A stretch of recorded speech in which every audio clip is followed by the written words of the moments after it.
Chicken కారపొడి చాలా టేస్టీగా ఉంటుంది. ఎక్కువ రోజులు నిలవ కూడా ఉంటుంది. Simple recipe. ఈజీగా ఈ కారపొడి ఎలా చేసుకోవాలో చూద్దాం. దీనికోసం ఒక పావు కేజీ బోన్లెస్ చికెన్ని ఉప్పు పసుపు వేసి కడిగి ఇలా చిన్న ముక్కల కింద కట్ చేసుకుని మీడియం ఫ్లేమ్లో ఆయిల్లో ఫ్రై చేసుకోవాలి. లైట్ గోల్డెన్ బ్రౌన్ కలర్ వచ్చే వరకు ఫ్రై చేసుకుంటే ఈ కారపొడి కూడా మనకి మంచి కలర్ వస్తుంది. ఇలా అన్నీ ఫ్రై చేసుకున్నాక తీసి పక్కకు పెట్టుకుని అదే కడాయిలోకి ఒక 10-15 వెల్లుల్లి రబ్బలు, అలాగే కారాన్ని బట్టి ఒక 10-15 ఎండుమిర్చి, ఒక గుప్పెడంత కరివేపాకు వేసుకుని ఇవి క్రిస్పీగా అయ్యే వరకు వేయించుకోవాలి. ఆనియన్స్ కూడా ఇలాగే లైట్ గోల్డెన్ బ్రౌన్ కలర్ వచ్చే వరకు ఫ్రై చేసుకోవాలి.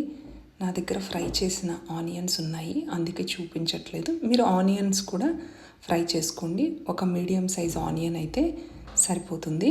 ఇలా అన్నీ క్రిస్పీగా ఫ్రై అయినాక ఇలాగా ఫ్రై చేసుకున్న ఆనియన్స్, ఎండుమిర్చి, కరివేపాకు, అలాగే వెల్లుల్లిపాయలు ఫస్ట్ మిక్సీలో రఫ్గా పౌడర్లా చేసుకోవాలి. ఫస్టే చికెన్ వేయొద్దు.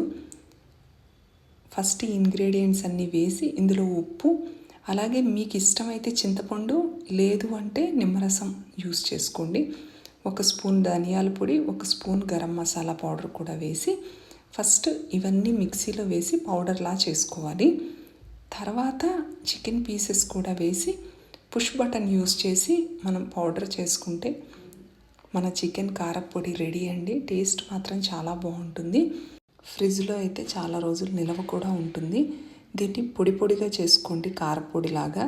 మరీ ముద్దగా చేయొద్దు. పుష్ బటన్ యూస్ చేస్తూ మనం గ్రైండ్ చేసుకుంటే ఇలా పొడి పొడిగా వస్తుంది చికెన్ కారపొడి. రెసిపీ ట్రై చేయండి. ట్రై చేస్తే ఎలా వచ్చిందో కామెంట్ చేయండి. వీడియో నచ్చినట్లయితే లైక్ చేయండి, షేర్ చేయండి, సబ్స్క్రైబ్ చేసుకోండి. Thank you.